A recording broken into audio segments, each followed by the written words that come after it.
Imagine a truly brilliant university professor. Okay. Like a man who deeply understands the absolute complexities of human behavior. A guy who literally spends his days dissecting the grand overarching theories of life. Right, a master of logic. Exactly. But now imagine the same genius, completely and utterly paralyzed by fear, just frozen. And all because he saw a baton twirler at Harvard. Oh, man. Yeah. It's crazy, right? Why does this master of logic suddenly just, freeze up the second matters of the heart take over? Well, it's the ultimate system failure. I mean, Yeah. when you try to process a matter of the heart using the computing power of the brain, the whole machine just grinds to a halt. It just crashes. Completely crashes. Yeah. You end up with analysis paralysis on a massive, massive scale. Which is exactly what we're getting into today. So welcome to this deep dive. Today, we are really looking at the mechanics of how you build a life that actually holds up under pressure. Yeah, the real structural integrity of life. Exactly. We're acting as the lead system architects for a concept from our source manuscript known as the Equilibrist brand. Basically, we're tearing down that tension between the grand, overarching blueprint of your life and those tiny, seemingly invisible daily details that, well, actually keep the walls from caving in. Right, because to build any kind of stable structure, whether it's a skyscraper or, a human life, you really have to understand the fundamental difference between the visionary who draws the blueprint and the project manager who actually executes it. Yes. And the manuscript illustrates this so beautifully through a flashback with Professor Cromwell-Smith. He's reflecting on that exact period during his master's degree where his internal system was just completely deadlocked. Yeah, he flies home for his parents' 25th anniversary, which it should be this joyous occasion, right? I think so. But the very first thing he does is rush straight to his mentor, Mrs. V. He is terrified. He's completely obsessed with this baton twirler he saw across a campus courtyard. Just from seeing her once. Well, he knows all these details about her, like her incredible dexterity, this infectious smile, her beautiful eyes. And it's been 3 entire months. Wow. They've even had a brief kind of accidental encounter where they bumped into each other, and yet he has done absolutely nothing. Nothing at all. He literally tells his mentor, I am paralyzed by fear. Yeah. And Mrs. V, who has this just wonderful, piercing insight, she recognizes the bottleneck immediately. She shares a passage with him called The Better Instincts of Our Hearts. Oh, I love that passage. It's so good. The text draws a very stark, almost brutal distinction between the brain's logical arrangements and our heart-driven instincts. The analogy they use there is that in matters of love, the brain and the heart are basically oil and water. They do not mix. Not at all. If you let your brain lead your romantic life or, any passionate pursuit, you don't actually get love. You get thoughts instead of feelings. You get a transaction. Yeah. You end up creating an arrangement where you basically just settle for comfort. You get a financially stable, perfectly logical, but completely empty life. Because the brain's primary evolutionary function is self-preservation. That's all it cares about. It calculates risk. It seeks out convenience and common sense. It wants to keep you safe. Exactly. If we let the brain design the overarching macro system of our lives, we would never take a leap of faith. We would never summon the courage to act against our own immediate safety. You'd never, dive into a freezing river to save a stranger. Right. But the heart operates on an entirely different physics. The heart drives heroism. It drives absolute wholesome happiness where self-interest just completely evaporates in the face of deep convictions. But the tragedy in the text points this out as a major human paradox is that we tend to follow our instincts exactly where we are the weakest. Oh, totally. We let the hyperlogical brain govern our love lives and our deepest passions, and then we let our chaotic emotions govern our practical finances. Which is a disaster. It's a total disaster. The whole structure collapses. Yeah. So I kind of visualize it this way. The heart is your visionary architect. It dreams up these monumental, gravity-defying, gorgeous structures. But the brain is your structural engineer. It figures out the load-bearing columns so the roof doesn't crush you. That framing is so essential. The visionary needs the engineer, but you absolutely cannot let the engineer draw the blueprint. Because if they do... If the engineer draws the blueprint, you end up living in a concrete bunker. Safe, but completely devoid of light. Yeah, a concrete bunker. Which brings up a really natural friction point. If we just blindly follow the visionary heart, don't we end up living in total chaos? Well, that's the fear, isn't it? Right. And during the classroom scene in the manuscript, a literature student named Sarah basically voices this exact skepticism. She wants to know how we can possibly balance following our unpredictable hearts with the very real, very practical demands of, paying rent and surviving. And the professor's response to that lays out what we can call the heart and mind protocol. Okay, break that down for us. He explains that balancing them isn't about compromise at all. It's about rigid role assignment. Meaning, The heart reveals your deepest truths and guides your ultimate purpose. That is your macro system blueprint, and it is entirely non-negotiable. You cannot compromise on the shape of the building. Okay, I see. But practicality, the brain, is tasked with shaping the path to act on those truths sustainably. So you aren't ignoring the brain, you're just giving it a completely different job description.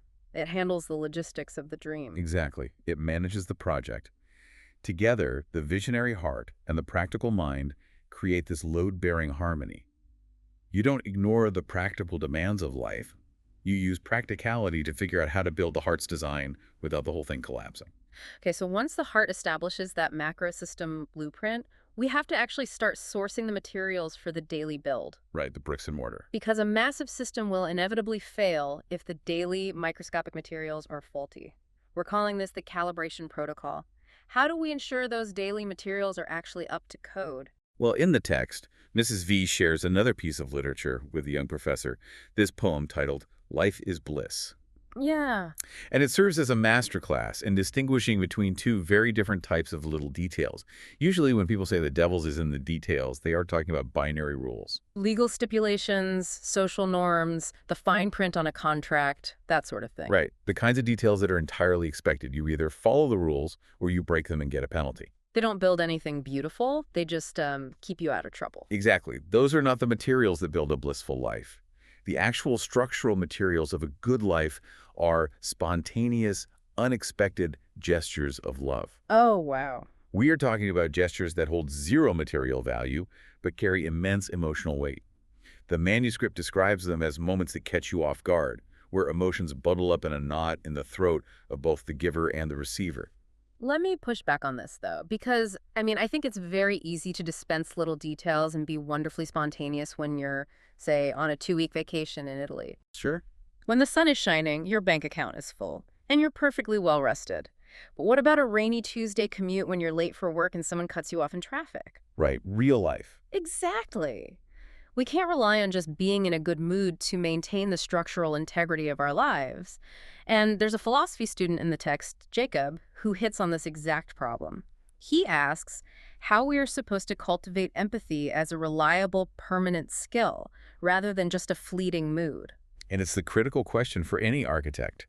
How do you ensure quality control of your materials every single day, regardless of the weather? Yeah, how do you? The professor explains that empathy, which is the catalyst for these meaningful details, has to be trained like a muscle. Like going to the gym. Exactly. You cultivate it through deep, non-judgmental listening. You actively practice understanding other people's perspectives.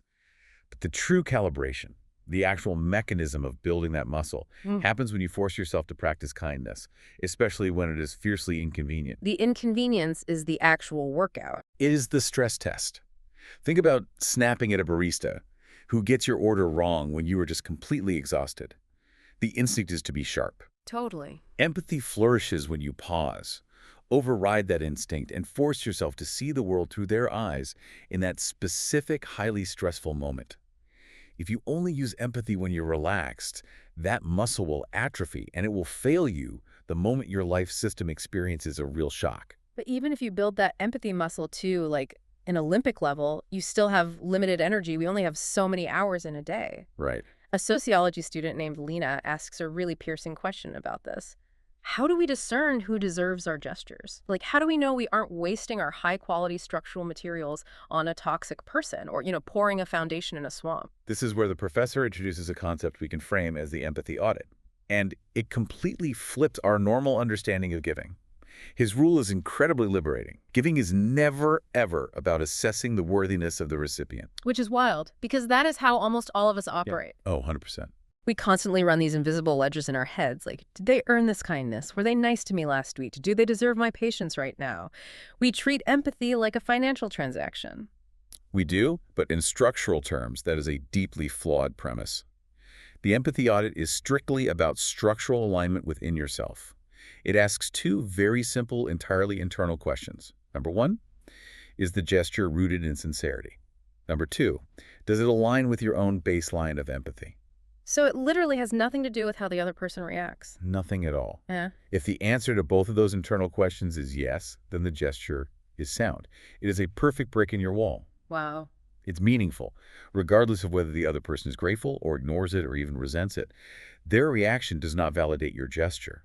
The sincerity of the action validates itself. That's powerful. The real insight here is that kindness is not a transaction. It's a reflection of your own internal architecture. If you withhold kindness just because someone didn't earn it, you are the one compromising your own structural integrity. You are letting their poor behavior dictate the shape of your building. That completely changes the paradigm. So the empathy audit ensures you are always using the right materials. We have the blueprint from the visionary heart. We've calibrated the daily materials through unconditional empathy and sincerity. Now we have to look at how this entire system holds up under extreme environmental stress. Right, the true test. Because you can build a gorgeous tower, but you don't really know if it's stable until a Category 5 hurricane hits it. This brings us to the mechanical synthesis, or what we are calling the maintenance protocol.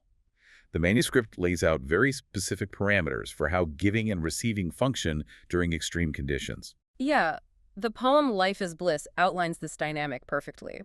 It says that receiving small details holds its highest value when we are rich, in perfect health, and everything is going our way, provided we maintain the humility to actually pay attention and appreciate them. Which is hard. It is, because it's so easy to get arrogant and blind to small blessings when you're winning. But giving holds its greatest worth when we are at our poorest, when we are sick, when things are at their absolute darkest, and yet we still somehow summon the desire to give to others. An engineering student in the classroom, Louis, picks up on this exact point. He points out the paradox. He asks, why do the smallest, most microscopic details hold the greatest worth during times of massive hardship? Right. If we connect this to the bigger picture, he's basically asking why a tiny decorative element suddenly bears the most weight during an earthquake. What's the mechanism there? Why does a small gesture matter more when the world is falling apart? The professor explains that during massive systemic stress, these micro-architectural details, an unexpected smile from a nurse, a kind text message from an estranged friend, they act as shock absorbers for the human psyche. Shock absorbers. Exactly. When you are going through trauma, your brain is completely consumed by existential dread. It is spinning out into the terrifying future. A tiny, sincere gesture of love forces your brain to pause that anxiety. It grounds you in the present moment. Oh, that makes so much sense. It rekindles a sense of shared humanity and proves, in real time, that light still exists, even in the darkest room. And the brilliance of this manuscript is that it isn't just theoretical. I mean, the professor isn't just standing at a chalkboard lecturing about hardship. There is this hidden structural reinforcement happening in the narrative itself. Yes. We find out early in the chapter that the professor is currently living this maintenance protocol. He has an aggressive tumor. Yeah, it's heartbreaking.